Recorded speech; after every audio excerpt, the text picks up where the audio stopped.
A very good evening to all of you बच्चों। कैसे हैं आप लोग बच्चों? बच्चों, हम जो टॉपिक लेकर चल रहे थे दैट वाज बेसिकली अर्थवॉर्म, और उस अर्थवॉर्म टॉपिक में हम कई सारी चीजें डिस्कस कर चुके थे।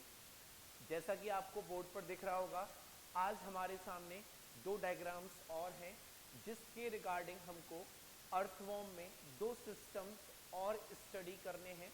और बच्चों, digestive system, circulatory system and respiratory system के बाद अब हम डिस्कस करेंगे अर्थवॉर्म का excretory system as well as its nervous system. Clear? तो विदाउट वेस्टिंग टाइम बच्चों, हम स्टार्ट करते हैं टॉपिक को।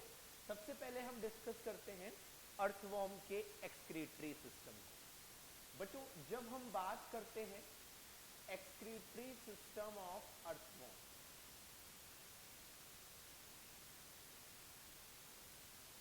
पहले हम कुछ जनरल पॉइंट्स डिस्कस कर लेते हैं। जैसा कि हमने पढ़ रखा है बच्चों कि जो भी हमारे बॉडी में या दूसरे एनिमल्स की बॉडी में एक्सक्रीटरी ऑर्गन्स होते हैं, क्या होते हैं? Excretory organs. जैसे हमारी बॉडी में है किडनी, क्या है बच्चों? किडनी। बच्चों, ये एक्सक्रीटरी ऑर्गन्स हमारे बॉडी में ना सिर्फ एक्सक्रीशन का काम करते हैं, जबकि ये हमारी बॉडी के फ्लूइड की ऑस्मोलैरिटी को भी मेंटेन करते हैं। ये हमारे बॉडी के इंटरनल फ्लूइड की ऑस्मोलैरिटी को भी मेंटेन करते हैं। मैं आपको एक सिंपल सा एग्जांपल देता हूं इस चीज के लिए। फॉर एग्जांपल, अगर हम समर सीजन की बात करें, समर सीजन में हमारी बॉडी से कंटिन्यूसली स्वेट निकलता रहता है। फर्स्ट थिंग, हम जो वाटर इनटेक करते हैं उसका अमाउंट भी ज्यादा होता है। स्टिल हमारा जो यूरिन आउटपुट है वो कम रहता है। उसका रीजन क्या है? कि हमारी जो किडनीज हैं वो हमारे बॉडी के वाटर डिमांड को मेंटेन रखती हैं। अदरवाइज अगर किडनी से कंटिन्यूअस वाटर लॉस होगा इन द फॉर्म ऑफ यूरिन, तो बच्चों हमारी बॉडी में समर सीजन में स्वेट से भी वाटर निकल रहा है, यूरिन के थ्रू भी वाटर का आउटपुट बढ़ जाएगा, तो हमारी बॉडी में डिहाइड्रेशन की कंडीशन डेवलप हो जाएगी, और कई बार ऐसा होता भी है। सेम थिंग विंटर सीजन में हम वाटर का इनटेक कम करते हैं, बट स्वेटिंग ना होने की वजह से, स्वेट ना निकलने की वजह से हमारा यूरिन आउटपुट बढ़ जाता है। क्यों? क्योंकि हमारे बॉडी में जितने वाटर की डिमांड है उसको कंप्लीट करने के बाद अगर एक्सेस वाटर प्रेजेंट है तो that is removed by kidney in the form of urine. तो बच्चों, जितने भी एक्सक्रीटरी ऑर्गन्स होते हैं they involve in excretion as well as osmoregulation. जहां तक हम बात करें अर्थवॉर्म की, बच्चों अर्थवॉर्म में एक्सक्रीटरी जो ऑर्गन्स होते हैं they are called nephridia. They are called nephridia. तो बच्चों, जो नेफ्रीडिया है they are involved in excretion as well as osmoregulation. Clear this thing? अब हम नेक्स्ट पॉइंट पर आते हैं। जैसा कि हम जानते हैं कि जो एनिमल्स हैं they produce some specific nitrogenous waste as a excretory product. Either they produce ammonia और they produce urea, uric acid, या कुछ स्पेसिफिक सब्सटेंस और केमिकल्स एनिमल एक्सक्रीट करते हैं। बच्चों, जब हम बात करते हैं अर्थवॉर्म की, तो अर्थवॉर्म भी यहां पर एक कंफ्यूजन क्रिएट होता है स्टूडेंट्स के माइंड में कि अर्थवॉर्म का एक्सक्रीटरी प्रोडक्ट क्या होता है। तो यहां पर इस कंफ्यूजन को हम दूर करते हैं। बच्चों, earthworm produce two nitrogenous waste, one is urea, in that condition it is called ureotelic, and one is ammonia. In that case it is called ammoniotalic. I am again repeating. जब earthworm urea produce करता है it is said to be ureotelic. जब वो ammonia excrete करता है it is said to be ammonotelic. अब यहां पर थोड़ा सा कंफ्यूजन क्रिएट हो रहा है कि सर ऑर्गेनिज्म एक ही है बट दो एक्सक्रीटरी प्रोडक्ट कैसे प्रोड्यूस कर सकता है. तो बच्चों बिल्कुल ध्यान से सुनिएगा. जब अर्थवर्म के सराउंडिंग में और अर्थवर्म की बॉडी में जब वाटर की अवेलेबिलिटी ज्यादा होती है, when water is present in large amount, in that condition earthworm excrete ammonia. In that condition earthworm excrete ammonia. But जब वाटर की डेफिशिएंसी होती है या वाटर की अवेलेबिलिटी कम होती है, in that condition earthworm produce urea. अब अगर आपके पास क्वेश्चन में दोनों ऑप्शंस मिलते हैं, अमोनोटैलिक भी यूरियोटैलिक भी, students just listen my words carefully. Earthworm 60% ureotelic है और 40% ammonotelic. That means in most of the cases it produce urea. In some certain conditions it produce ammonia. So if you have to select out of these two options, we will go with uriotalic. So maximally it is uriotalic and conditionally it is ammonotalic. Clear this thing? Now जैसा कि मैंने आपको बताया earthworm में जो nephridia हैं they involve in excretion as well as osmoregulation. बच्चों earthworm में नेफ्रीडिया कौन कौन से होते हैं और उनकी लोकेशंस क्या क्या होती हैं और उन नेफ्रीडिया का फंक्शंस कैसे क्या रेगुलेट होता है, वो सारी चीजें आज हम डिस्कस करेंगे. बच्चों जब हम बात करते हैं अर्थवर्म की, तो अर्थवर्म की बॉडी में मेनली 3 टाइप के नेफ्रीडिया प्रेजेंट होते हैं. Earthworm contain 3 categories of nephridia जिनके नाम होते हैं बच्चों. The first is called pharyngeal nephridia. As the name pharyngeal nephridia, ये नेफ्रीडिया कहीं ना कहीं फेरिंग्स के आसपास पाए जाते होंगे. Second is called septal nephridia.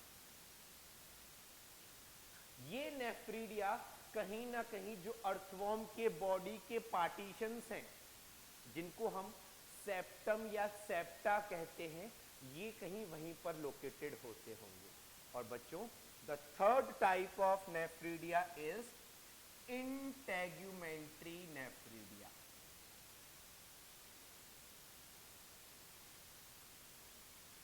Integumentary word we use for skin, epidermis, integument. तो ये नेफ्रीडिया कहीं ना कहीं स्किन में या बॉडी वॉल में कहीं ना कहीं पर लोकेटेड होते होंगे.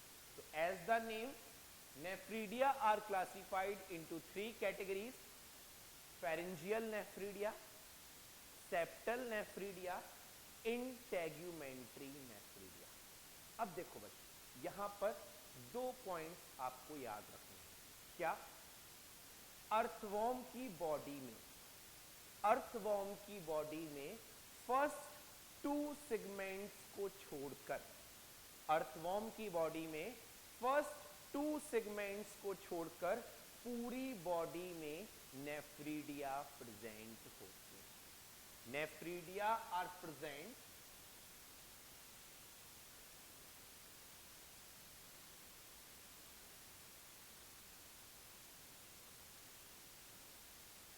throughout body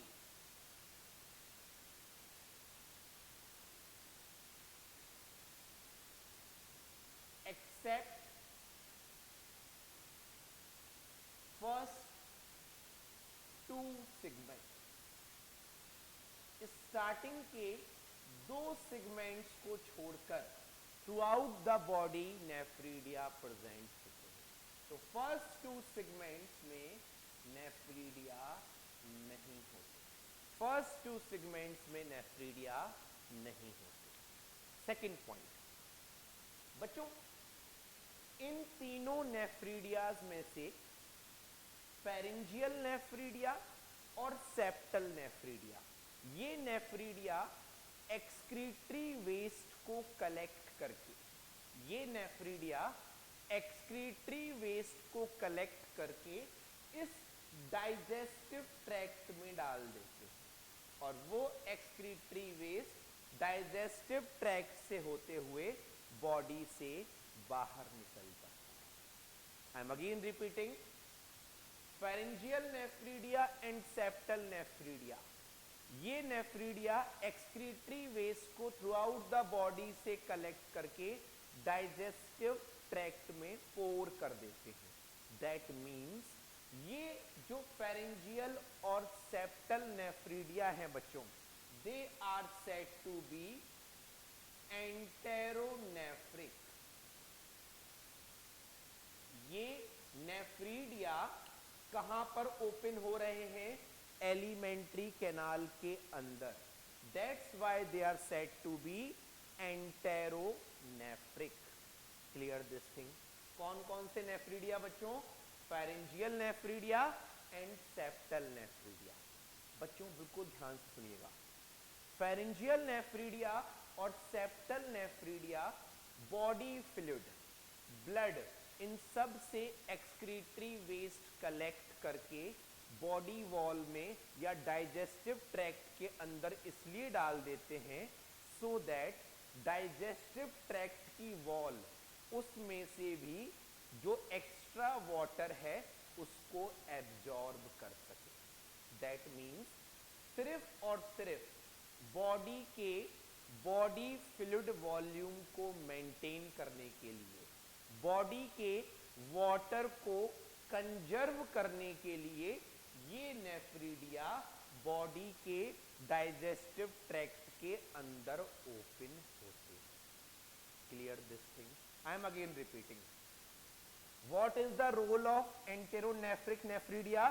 एंटेरोनेफ्रिक nephridia pour their secretion into digestive tract so that their internal wall can absorb excessive water present in that chemical or nitrogenous waste, and the main role of enteronephric nephridia in such a way is to conserve the body water, conserve the body water.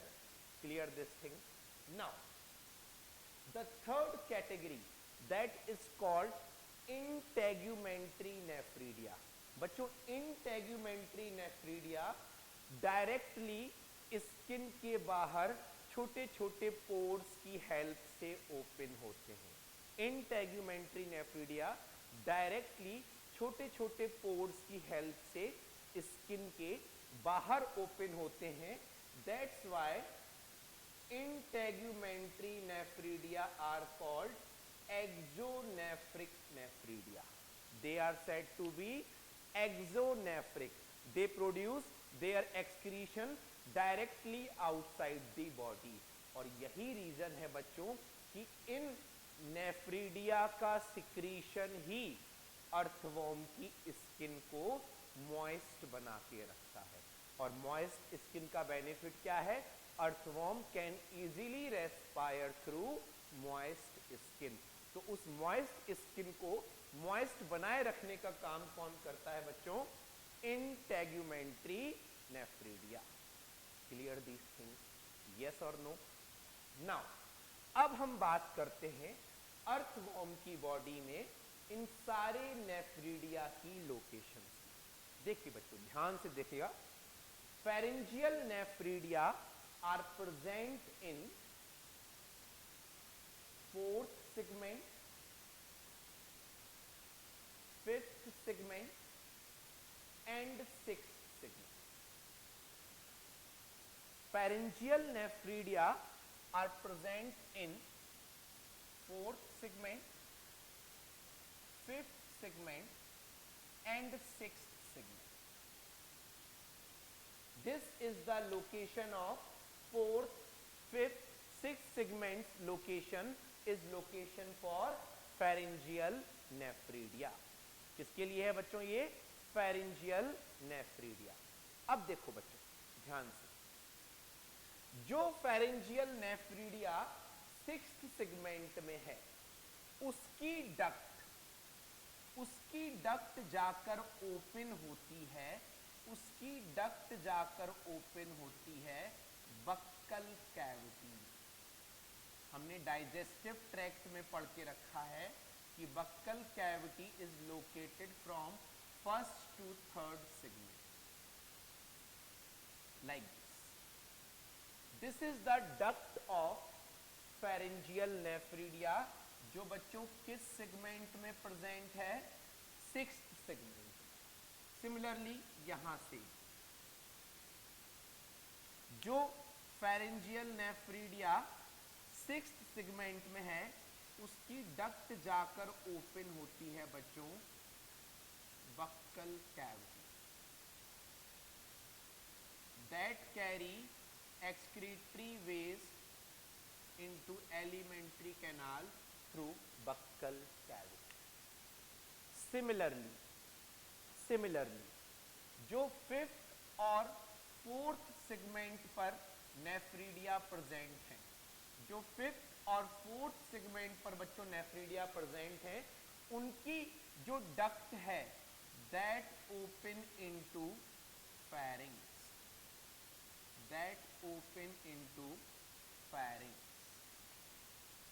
तो बच्चों pharyngeal nephridia में सबसे longest duct होती है sixth segment के pharyngeal nephridia। सबसे longest duct होती है सिक्स्थ सेगमेंट के pharyngeal nephridia की। तो pharyngeal nephridia are located in fourth, fifth and sixth segment. Clear this thing? And they are excreting their product directly into digestive tract. Clear this thing? Now, अब हम आते हैं बच्चों septal nephridia पर। Septal nephridia, as the name septal, ये nephridia बच्चों 15th segment के बाद जितने भी सेप्टा होंगे, this one is a 15th segment, 15th segment के बाद जितने भी सेप्टा प्रेजेंट होंगे, सेप्टा मींस पार्टीशन, उन सारे पार्टीशंस पर ये this one is a 14 onward, 15th segment के बाद जो भी सेप्टा होंगे बच्चों, उन सेप्टा पर जो नेफ्रिडिया प्रेजेंट होते हैं, they are said to be septal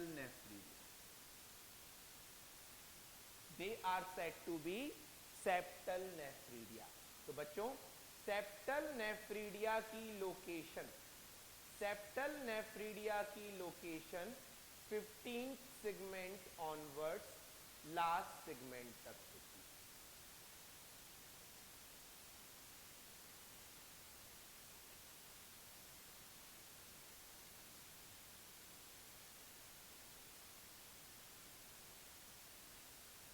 Now, one important thing about the numbers of septal nephridia.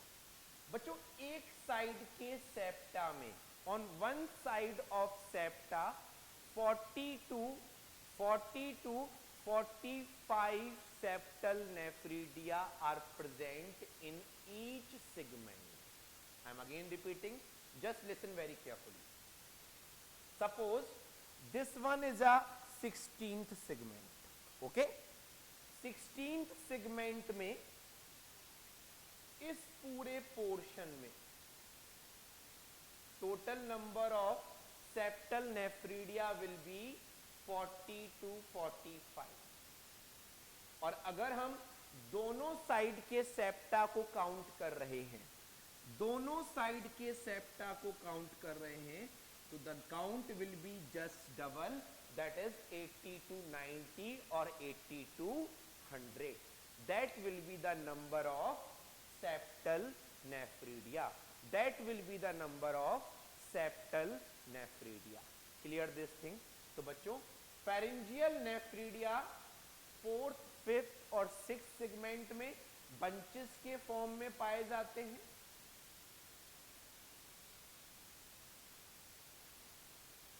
Septal nephridia 15 segment के ऑनवर्ड्स जो भी सेप्टा है उन सेप्टा पर लोकेटेड होते हैं। And I told you earlier, pharyngeal and septal nephridia, pharyngeal and septal nephridia किस type के होते हैं बच्चों? एंटेरोनेफ्रिक। कैसे होते हैं? Enteronephric. Now the last nephridia is integumentary nephridia. Just listen very carefully. Integumentary nephridia third segment से start हो जाते हैं और throughout the body wall, throughout the body wall ये नेफ्रिडिया प्रेजेंट होते हैं। थ्रूआउट द बॉडी वॉल ये nephridia present होते हैं। And guys, integumentary nephridia, integumentary nephridia, they produce their secretion directly outside the skin to keep moist, to keep it moist. Clear this thing? So integumentary nephridia बच्चों कैसे होते हैं? Exonephric. One most important point regarding integumentary nephridia, third segment से last segment तक, last body segment तक integumentary nephridia present होते हैं बच्चों। और बच्चों इंटेग्यूमेंट्री नेफ्रिडिया का नंबर पर सेगमेंट होता है अप्रॉक्स 200। कितना होता है? Approx 200। But in clitellum region, हमने क्लाइटेलम रीजन कहां से कहां पढ़ा था बच्चों? 14th segment, 15th segment and 16th segment. 14th, 15th and 16th segment is called clitellum। बच्चों इन सेगमेंट्स में 14th सेगमेंट में इंटेग्यूमेंट्री नेफ्रिडिया का नंबर नॉर्मल सेगमेंट्स के कंपैरिजन में जस्ट 10 टाइम्स हो जाता है। अगर एक नॉर्मल सेगमेंट में नंबर 200 है तो क्लाइटेलम में सेगमेंट के अंदर in each segment number will be up to 2000, and that's why clitellum is called forest of nephridia. That's a very important question by your NEET point of view. Which region in earthworm body is called forest of nephridia? The answer will be clitellum region। 14th segment, 15th segment and 16th segment. और वहां पर कौन से nephridia का forest है बच्चों? Integumentary nephridia. So this is about excretory system of earthworm. We are repeating just within a few minutes all the points. Earthworm produce urea as well as ammonia. First thing, earthworms contain nephridia as a excretory organ which also involve in osmoregulation. Then in earthworm, three types of categories of nephridia are present: pharyngeal nephridia, septal nephridia, integumentary nephridia. Pharyngeal and septal nephridia are enteronephric. They pour their secretion in alimentary canal. Integumentary nephridia are exonephric. They pour their secretion directly outside the skin to keep it moist. Then location of different nephredias. Pharyngeal nephredias, 4th, 5th and 6th. Septal nephredias, 15th segment onward. Integumentary nephredias, 3rd segment to last segment. And forest of nephridia, ये नाम दिया गया है earthworm के clitellum region को due to presence of large numbers of integumentary nephridia. Clear these things? Okay.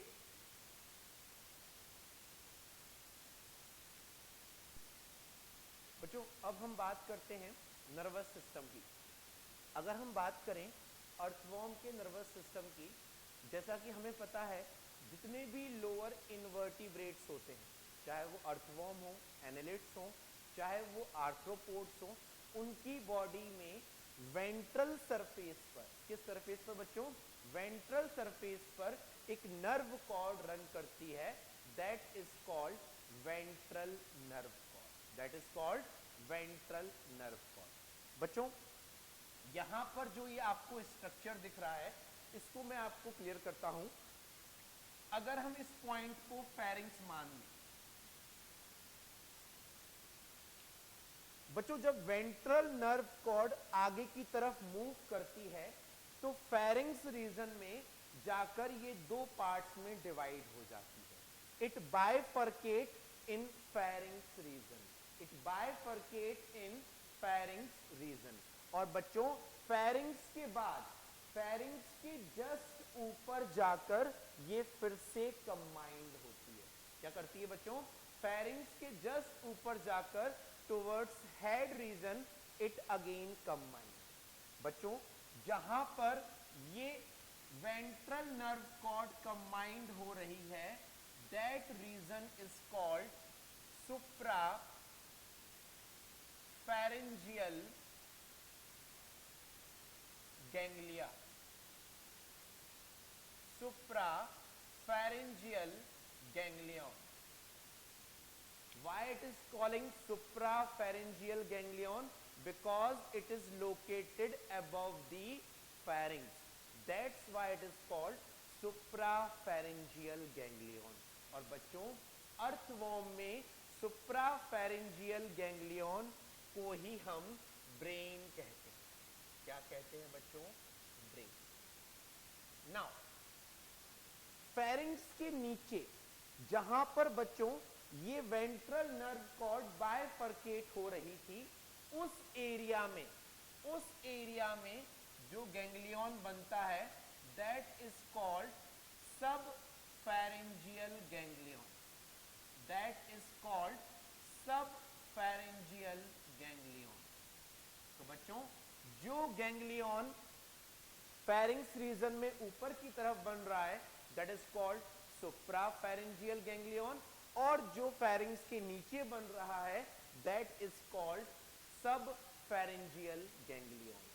बच्चों सुप्राफेरेंजियल ganglion and सब pharyngeal ganglion जिन structures के थ्रू कनेक्ट हैं, ये स्ट्रक्चर्स कहलाते हैं peripheral pharyngeal connectives. Peripheral pharyngeal connectives. That means subpharyngeal ganglion is attached to suprapharyngeal ganglion, that is the brain of earthworm, by the help of peripheral pharyngeal connectives. और बच्चों this ganglion, these connectives and this ganglion combine to form a ring like structure. This complete ring like structure is called nerve ring.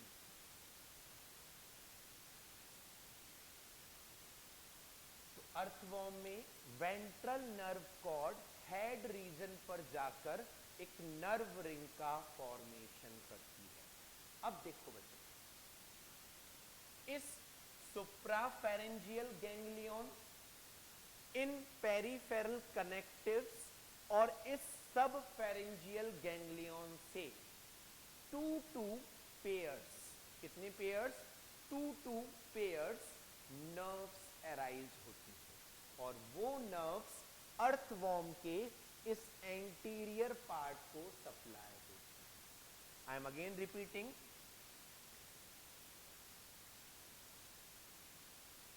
two pair nerves arise from suprapharyngeal ganglion.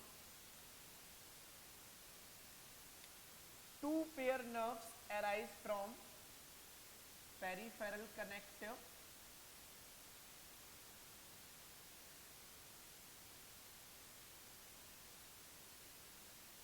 And two pair nerves arise from subpharyngeal ganglion. And they supply anterior part of earthworm.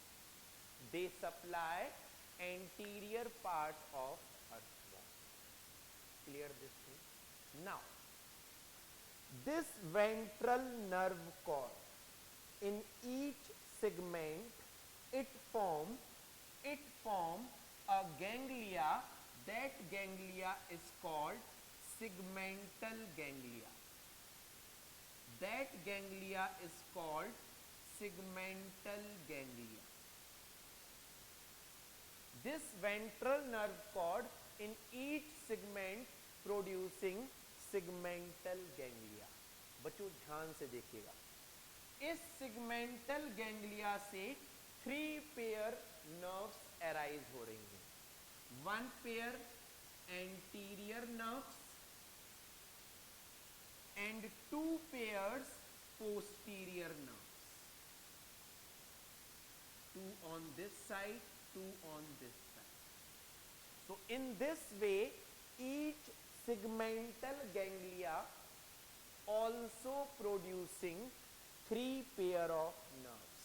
1 pair anterior side, 2 pairs posterior side. So guys, this nerve ring along with these nerves form nervous system of earthworm. बच्चों, जैसे हमारे body में brain और spinal cord, that is called central nervous system, और जो fine nerve fibres, nerves या branches निकलती हैं, that is called peripheral nervous system. Similarly earthworm में भी दिस सुप्राइसोफेजियल गैंग्लिया और suprapharyngeal ganglion along with subpharyngeal ganglion, ये सब बना रहे हैं nerve ring. They are producing brain. ये जो वेंट्रल नर्व कॉर्ड है, that is similar to spinal cord. They are forming central nervous system. और ये जो फाइन नर्व फाइबर्स निकल रहे हैं, they are forming peripheral nervous system. They are forming peripheral nervous system. अगर हम थोड़ा और डिटेल में जाएं बच्चों, अर्थवॉर्म की बॉडी में जो सर्कुलर और लॉन्गिट्यूडनल मसल्स होती हैं, उन मसल्स में भी नर्व प्लेक्सिस पाए जाते हैं, जो उन मसल्स के कॉन्ट्रैक्शन को मेंटेन करते हैं. Those nerve plexus are the part of autonomic nervous system. I am again repeating, nerve plexus present in the circular as well as longitudinal muscles of earthworm are the part of autonomic nervous system. But in case of you guys, NEET level पर ये ganglion, nerve ring और ventral nerve cord के बारे में पूछा जाता है. बच्चे एक बार उस स्ट्रक्चर को, उन पॉइंट्स को स्टडी तो कर लेते हैं, बट उनके ब्रेन में इमेज नहीं बन पाती कि वहां पर क्या कहा जा रहा है. तो that is the structural component, diagrammatic component of nervous system. Clear this thing? So this was about excretory system and nervous system of earthworm. In next lecture we will discuss about reproductive system of earthworm. Okay, thank you so much. If you guys still have any doubt, you can ask me anytime. Thank you.